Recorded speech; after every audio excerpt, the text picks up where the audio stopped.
మీరు రాజకీయం చేయాలి అనుకుంటే డెఫినెట్ గా మీరు రాజకీయం చేయండి. కానీ కాంగ్రెస్ పార్టీలో ఉన్న నాయకులు ఇంకొకటి కూడా అంటున్నారు, మంత్రులు పోటీ పడుతున్నారట ఖమ్మంలో. ఖమ్మం మంత్రుల గురించి నీకు బాగా తెలుసు.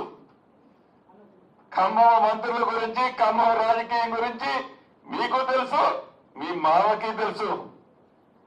ఖమ్మం ప్రజల పౌరుషం ఎలా ఉంటుందో తెలుసు. కాబట్టి ఎంత తక్కువ ఖమ్మం జిల్లాని గోకితే అంత మంచిది.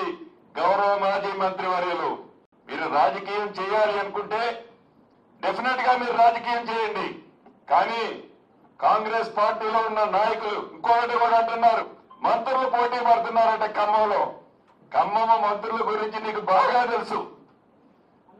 ఖమ్మం మంత్రుల గురించి, ఖమ్మం రాజకీయం గురించి మీకు తెలుసు, మీ మామకి తెలుసు. ఖమ్మం ప్రజల పౌరుషం ఎలా ఉంటుందో తెలుసు. కాబట్టి ఎంత తక్కువ ఖమ్మం జిల్లాని గోకితే అంత మంచిది. గౌరవ మాజీ మంత్రి వర్యులు,